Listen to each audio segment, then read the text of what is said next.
जय हिंद दोस्तों, जनवर्ष में आपका स्वागत है। मैं विनेश कुमार सिंह। चाहते हैं दीपावली का मेन सटीक अर्थ जानेंगे। दीपावली का अर्थ होता है अंधेरा से प्रकाश की ओर चले। तो आप तो दीपावली इस बात का संदेश देता है कि अंधेरा से किसकी ओर चलना है, प्रकाश की ओर। शाब्दिक अर्थ इसका यही होता है। तो आप भी एक स्टूडेंट है, आप भी विद्यार्थी हैं, तो आपको भी प्रकाश की ओर मतलब अंधेरे से प्रकाश की ओर चलने के लिए परिश्रम करना पड़ेगा, मतलब शिक्षा के प्रति। तो संग्राम जिंदगी है, पहले हमने बता दिया है। तो लड़ना होगा तो शिक्षा के प्रति आपको मेहनत करना होगा। यह नहीं तरह कि आप पटाखे मत छोड़ो, यह नहीं तरह कि आप तुम दीपावली मत मनाओ। दीपावली मनाओ, जितना तुम उजाले करते हो दीपावली के दिन उतना ही उजाले करने। तो सोचो जिस वक्त आपका रिजल्ट आए, जितना तुम दीपावली के दिन मिठाइयाँ बांटते हो उस वक्त भी सोचो कि काश हमारा भी बेहतर रिजल्ट आए तो हम भी अपनी खुशी तो मिठाइयाँ में समूहित करते, हम भी मिठाइयाँ बांटे। वही खुशी उस दिन भी होना चाहिए जिस दिन आपका रिजल्ट आए। तो करते हैं वीडियो तो स्टार्ट।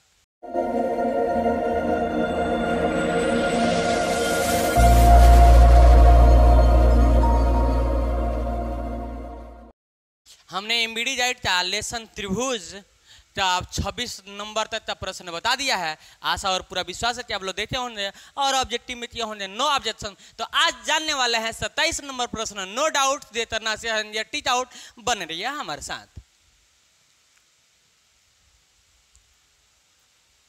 चलिए 27 नंबर प्रश्न कह रहा है, ऑलरेडी आप लोग के स्क्रीन पे दिखाई देता होगा कि यदि दो समरूप त्रिभुजों का क्षेत्रफल 25:64 है तो उनके संयुक्त भुजाओं का अनुपात क्या होगा। तो हमने पिछले वीडियो में बताया था कि त्रिभुज का क्षेत्रफलों का अनुपात इक्वल टू भुजाओं के अनुपात होता है, भुजाओं के स्क्वायरों का अनुपात होता है। तो ऑलरेडी यह दिया है तो वह स्क्वायर इसको अंडर रूट में कर देगा। तो इसका राइट आंसर हो जाएगा 5:8, यानी कि 50, 25, 88, 64 होता है। अगर भुजा दिया रहे तो क्षेत्रफल का अनुपात है तो इसका दुगुना कर दीजिएगा, राइट आंसर हो जाएगा। तो ऑलरेडी आप लोग तो स्क्रीन के सामने दिखाई देता होगा 5:, नो डाउट सीधे कर देना है टीच आउट। हम भी देख लेते हैं कितना नंबर था सर जी। 27 नंबर प्रश्न था। हमने पिछले वीडियो में 26 नंबर तक का प्रश्न तो बता दिया है। 27 number 5:8 already option number C में दे रहा है, नो डाउट सीधे कर देना है टीच आउट। देखिए 2021 में पूछ भी दिया है, 2023 में पूछने का चांस भी है।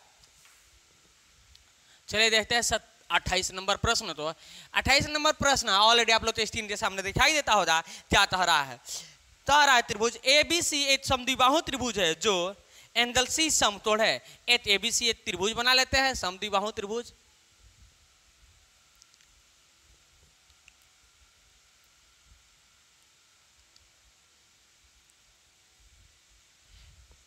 ए क्या कह रहा था, ए बी सी एक समद्विबाहु त्रिभुज जो सी समकोण है। तो यहाँ पे सी हो जाए तो ए बी सी, यहाँ पे समकोण, यहाँ पे 90 डिग्री है। यह भुजा इस भुजा के बराबर हो जा। तो निम्नलिखित कथन कौन सा कथन सत्य है। तो आप लोग जानते होंगे पाइथागोरस प्रमेय में होता है ए बी इक्वल टू या A B square equal to A C square plus BC square. जब सी कह रहा है समकोण है तो A B square equal to AC square plus BC square हो जाए। ऑलरेडी आप लोग पाइथागोरस प्रमेय में पढ़े होंगे, इसी लेसन में नहीं पढ़े होंगे तो समझ लीजिए कि कर्ण का वर्ग अन्य दो भुजाओं के वर्गों के बराबर होता है, वर्गों के योग के बराबर होता है। कर्ण का वर्ग अन्य दो भुजाओं के वर्गों के योग के बराबर होता है। तो यह परपेंडिकुलर हो जाएगा, यह बेस हो जाएगा। ये दोनों के वर्ग के बराबर क्या होगा, इसका वर्ग। अब देखिए यह जो दोनों तार है कि दोनों क्या है, समद्विबाहु त्रिभुज है। तो A B square equal to, अगर ए सी यह है तो यह भी ए सी के बराबर हो जाए। समद्विबाहु मतलब दोनों भुजा आपस में क्या है, ये बराबर है। तो ए सी स्क्वायर, इसको भी यहाँ पे स्क्वायर छोड़ दिए, A C square plus A C square लिख सकते हैं। तो A B square equal to 2AC square दिया होगा, और नहीं तो क्या दिया होगा, A B square equal to, अगर हम ए सी जहाँ पे ए सी बी सी के बराबर है तो इसको B C square plus B C square भी कर सकते हैं। क्योंकि यह दोनों क्या है, समद्विबाहु है। तो यह दोनों भुजा आपस में बराबर हो जाए। तो इसके जगह पे यह भी लिख सकते हैं, ए सी जहाँ पे बी सी भी लिख सकते हैं या सी बी भी लिख सकते हैं, आप बी सी जहाँ पे ए सी भी लिख सकते हैं। तो A B square equal to 2BC square होगा। तो चलिए ऑप्शन में देखते हैं, यह दिया है कि यह दिया है, हमारा राइट आंसर दोनों हो सकता है। ऑलरेडी आप लोग समझे होंगे हाँ समझ में आया भी होगा। तो ऑलरेडी आप लोग तो स्क्रीन के सामने दिखाई देता होगा 28 नंबर प्रश्न था, राइट आंसर क्या होने वाला है। 28 नंबर प्रश्न था, right answer A B square equal to 2ac square, A B square equal to 2ac square. No doubt सीधे करना है टीट आउट, ऑप्शन नंबर ए में यही दे रहा है। तो अब हम चलते हैं 29 नंबर प्रश्न को देखते हैं कि सर जी 29 नंबर प्रश्न तो कैसे बनेगा। टेंशन लेने का नहीं, टेंशन देने का। 29 नंबर प्रश्न क्या कह रहा है? 29 नंबर प्रश्न कह रहा है त्रिभुज पी क्यू आर में, त्रिभुज P Q are, P Q are, P Q R में पी क्यू स्टार, ओ हमने देखिए फिर जल्दी बना दिया, क्योंकि पी क्यू स्टार दे रहा है तो पी क्यू सबसे बड़ा भुजा होता है, पी क्यू आर यहाँ पे होगा, ठीक है ना। क्योंकि इसमें दे रहा है त्रिभुज पी क्यू आर में P Q square, P Q square equal to P R square plus Q R दिया होगा या आर क्यू दिया है, आर क्यू स्क्वायर। अब आप जानते होंगे कि तर्ण का वर्ग शेष अन्य दो भुजाओं के वर्गों के बराबर होता है। तो जब यह बड़ा है यह दोनों, तो यहाँ पे कह रहा है कि आर क्या होगा, यही नहीं कह रहा है, क्या कह रहा है?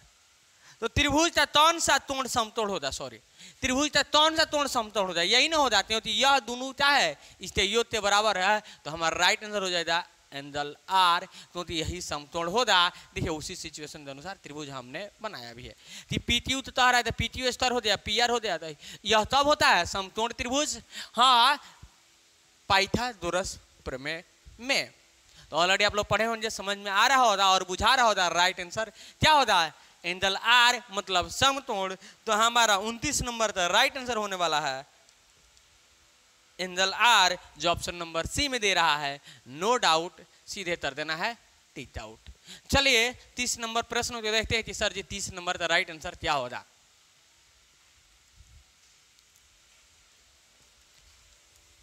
दो समरूप त्रिभुज एबीसी और पीक्यूआर के परिमाप 36 सेमी और 24 सेमी है। तो यदि PQ इक्वल टू 10 सेमी तो AB का मान होगा। चलिए यह प्रश्न 4 नंबर में भी सेम, 4 नंबर और 30 नंबर प्रश्न सेम है। जो हमने 4 नंबर तो बता दिया, इसका मतलब 30 नंबर तो बता दिया है। आप लोग वीडियो नहीं देखे होंगे तो हमारा देख लीजिएगा वीडियो फर्स्ट त्रिभुज था जिसमें हमने 4 नंबर बताया है, और 4 नंबर और 30 नंबर एकदम सेम है, जो ऑलरेडी आप लोग तो स्क्रीन पे दिखाई देता होगा।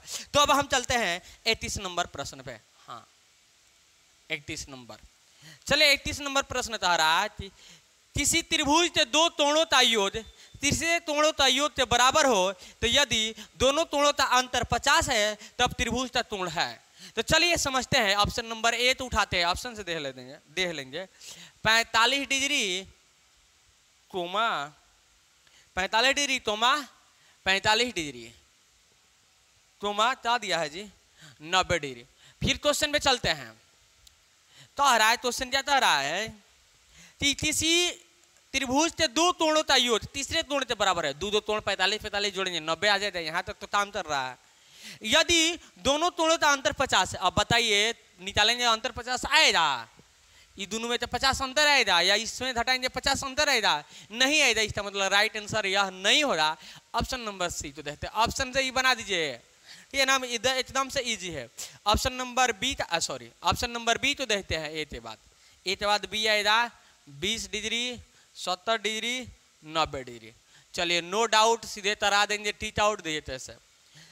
इसमें दिए किसी त्रिभुज के दो कोणों का योग तीसरे कोण के योग के बराबर है। 20 और 70 जोड़ेंगे 90 आ जाएगा। तीसरे कोण का योग के बराबर हो रहा है।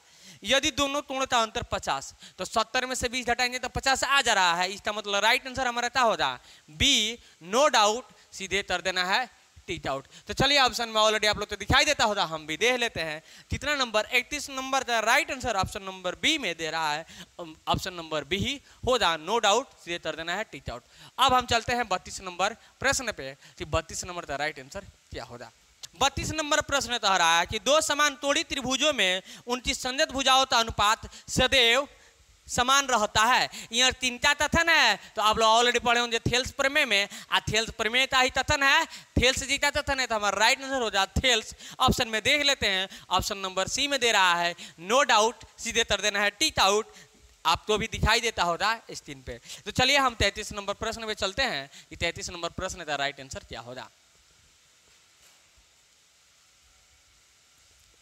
चलिए 33 नंबर प्रश्न आ रहा है, त्रिभुज एबीसी में डी पैरेलल बीसी। एक त्रिभुज बना लेते हैं, ए बी सी में डी पैरेलल बीसी।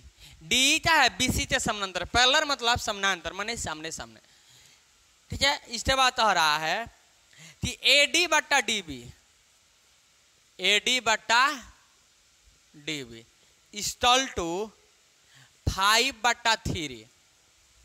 तो क्या करना है? ए बटा ए सी क्या होगा? नो डाउट सीधे कर देना है, टी आउट बता रहे हैं। देखिए आप ऑलरेडी थेल्स प्रमेय में पढ़े होंगे कि डी पैरेलल बीसी है तो यह दोनों क्या हो जाए? एटी अनुपात में हो जाए। तो वही हम प्रक्रिया करते हैं, लिख देंगे ए डी बटा डी बी इक्वल टू ए बटा ई सी। अब दे ए डी बटा डी का मान दे दिया है 5/3 इक्वल टू ए बटा ई सी। देखिए हम तो क्या निकालना है? ए निकालना है, ए निकालना है। तो ए तो बराबर कर देंगे। जब ए तो बराबर करेंगे तो ए बराबर में है तो इसी भाग में है तो इधर है तो गुणा में हो जाएगा। तो 5EC भाग में है तो इधर है तो गुणा में हो जाएगा बट्टा 3 इक्वल टू ए। बुझा रहा होगा और समझ में आ रहा होगा। इस यह जब भाग में तो ऊपर जाए गुणा में हो जाएगा, इक्वल टू में इस तरह उतारते हैं। यहाँ तक कोई दिक्कत प्रॉब्लम नजर नहीं है। तो हमारा ए का मान ऑलरेडी इतना निकल गया। अब हम तो AC का मान निकालना है। AC तब इस तो बराबर में कर देंगे, आ जाए आंसर AC। अब AC इक्वल टू थोड़ा सा आप दिमाग लगाइए, AC equal to A plus EC, A plus EC तबे ना आएगा AC। तो AC इक्वल टू ए के जो दहिया पे इतना रख देते इतना मान, तो 5EC बटा 3 प्लस EC बुझा रहा होगा और समझ में आ रहा होगा। ए के जो दहिया पे इतना रह दिया है, ए के जो दहिया पे इतना रह दिया है। अब देखिए तो AC इक्वल टू हो जाएगा लघुत्तम निकालेंगे तो इसमें बट्टा तो बाटी बाई में 1 लाते 3 और 1 तो लघुत्तम 3, तो 3 एकम 3 तो 5EC या 5EC 1/3 तो 1/3 तो 3EC हो जाएगा। अब देखिए तो AC इक्वल टू 5 2 AC या 3 2 सॉरी 5 2 EC और 3 2 EC तो 8 2 EC हो जाएगा बट्टा 3 हो जाएगा। अब हमारा AC का मान 8EC बट्टा 3 आ गया। हम तो क्या निकालना है? AE बट्टा AC। अब चले इसको यहाँ पे उठा चलाते हैं, AE बट्टा AC बुझा रहा होगा और समझ में आ रहा होगा। अब AE का मान हमने कितना निकाला है? यहाँ पे देखिए 5EC बट्टा 3 AE का मान निकाला है। AC का मान हमने कितना निकाल दिया? 8EC बट्टा 3 बुझा रहा होगा और समझ में आ रहा होगा। अब देखिए यह तट जाएगा, इसी तट जाएगा, क्या आ जाएगा हमारा 5/8। नो डाउट सीधे कर देना है, टिक आउट। समझ में आ रहा होगा, बुझा रहा होगा। तो चलिए देखते हैं कि सही में इतना दे रहा है आंसर कि नहीं दे रहा है। तो 33 नंबर यही निकालना था, AE बट्टा AC। ठीक है 33 नंबर था हमारा राइट आंसर हो जाएगा 5/8। 33 नंबर था 5/8 ऑलरेडी ऑप्शन नंबर सी में दे रहा है। नो डाउट सीधे कर देना है, टिक आउट, जो हमारा राइट आंसर 5/8 ही होगा। चलिए 34 नंबर प्रश्न पे चलते हैं। 34 नंबर प्रश्न पे चलते हैं। 34 नंबर प्रश्न आ रहा है जो ऑलरेडी आप लोग तो स्क्रीन में दिखाई देता होगा। दो समरूप त्रिभुजों की भुजाएं 4:9 के अनुपात में है तो इन त्रिभुजों का क्षेत्रफल क्या होगा? तो हमने बताया था कि जब भुजा दिया रहेगा क्षेत्रफल देगा तो इसका स्क्वायर कर देंगे। तो कितना दे रहा है? 4:9 दे रहा है। तो हमारा क्षेत्रफल का अनुपात क्या होगा? 4 × 4 = 16 और 9 × 83। नो डाउट सीधे टिक आउट। तो देख लेते हैं 34 नंबर में 16:81 आंसर 30 ऑप्शन में दे रहा है। 34 नंबर में 16:81 ऑप्शन नंबर सी में दे रहा है, जो आप लोग से ऑलरेडी स्क्रीन पे दिखाई देता होगा। नो डाउट सीधे कर देना है, टिक आउट। आप भी देख लीजिए, ऑप्शन नंबर सी में ही दे रहा है। 2013 में पूछ भी दिया है, तो ही पूछ दे तो आप छू मंत्र छू जरूर कर दीजिएगा। तो अब हम चलते हैं 35 नंबर प्रश्न पे। ए सर जी 35 नंबर का राइट आंसर क्या होगा वही जो आप जानिएगा। सही सही। सभी वर्ग होते हैं, सभी वर्ग क्या होते हैं? ए सर जी एते रूप रेखा का होता है, इसका मतलब समरूप होता है। तो चलिए ऑप्शन में देख लेते हैं कि समरूप किसमें दे रहा है। तो ऑप्शन नंबर ए में दे रहा है, समरूप मतलब समान रूप का होता है। ऑप्शन नंबर ए आंसर ही भी दे रहा है। नो डाउट सीधे कर देना है, टिक आउट, जो ऑप्शन नंबर ए में दे रहा है समरूप। तो अब हम चलते हैं 36 नंबर प्रश्न पे कि 36 नंबर का राइट आंसर क्या होगा। चलिए प्रश्न नंबर 36 पे चलते हैं कि प्रश्न नंबर 36 में क्या क्या कह रहा है। होगा वही जो जानिए आप। सही सही। त्रिभुज एबीसी में AD parallel D B, sorry, त्रिभुज एबीसी में एडी पैरेलल बीसी, त्रिभुज एबीसी में क्या दे रहा है? D parallel BC, D parallel BC दे रहा है। त्रिभुज एबीसी में डी पैरेलल बीसी इस तरह है कि एडी बट्टा डी इक्वल टू 3/5 और क्या sir ji? AC equal to 5:6। तो AE का मान बताइए। AE इक्वल टू क्या होगा वही जो आप जानिएगा। सही सही। जब यह इसके समानांतर है तो यह AT अनुपात में होगा। आप लोग ऑलरेडी पढ़े होंगे थेल्स में, तो वही प्रक्रिया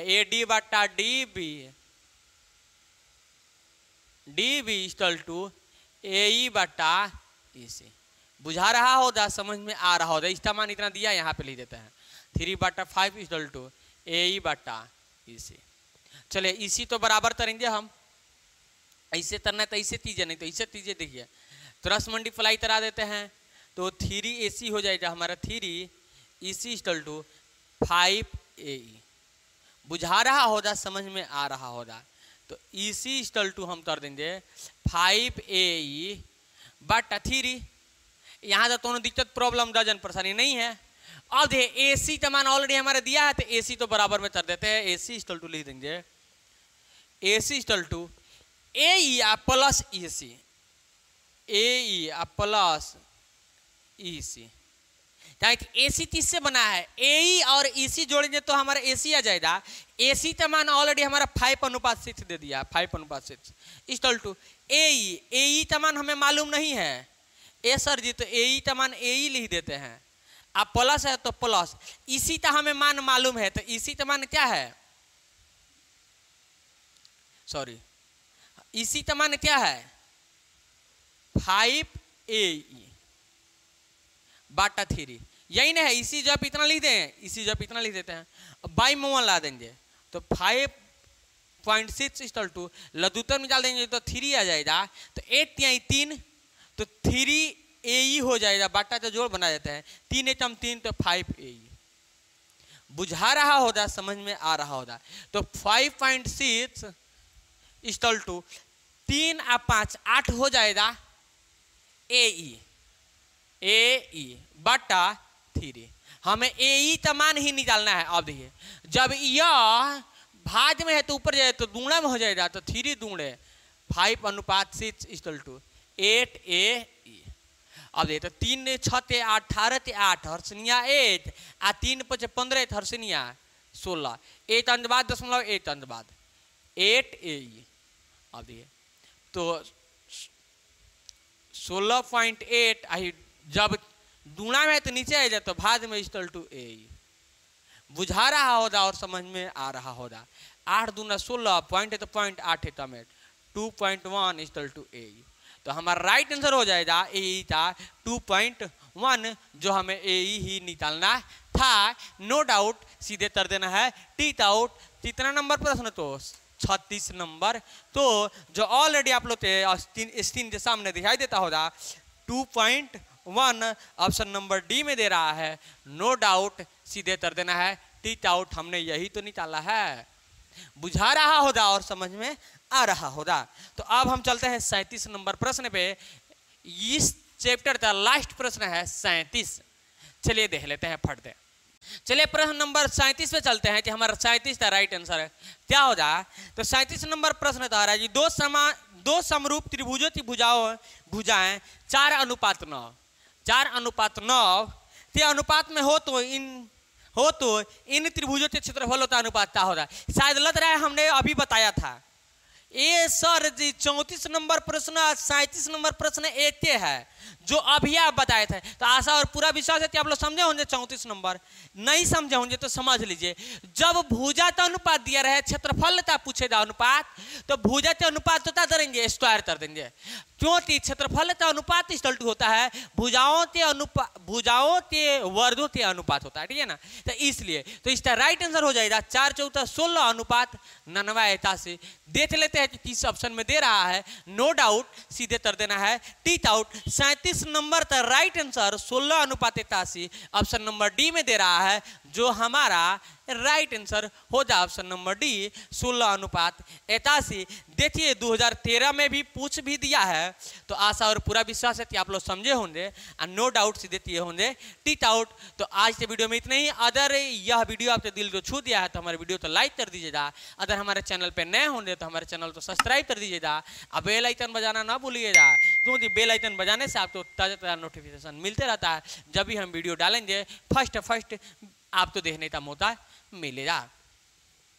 अगर कोई डाउट प्रॉब्लम गजन परेशानी हो जाए तो कमेंट बॉक्स आपके नाम का है, कमेंट जरूर कीजिएगा, क्योंकि कमेंट आपके पढ़ने के बाद ही बहुत खुशियाँ होता है। हाँ, हमारा मेहनत कहाँ तक सफल हो रहा है यह भी बताइए जाती। सर जी आपने जो पढ़ाया है हमें बहुत अच्छे तरह से समझ में आया है, ठीक है ना। और अपने यार दोस्तों के पास शेयर भी जरूर कीजिए। तो आज के वीडियो में इतना ही, फिर मिलेंगे नेक्स्ट वीडियो में। तब तक के लिए बाय बाय, टाटा, जय हिंद।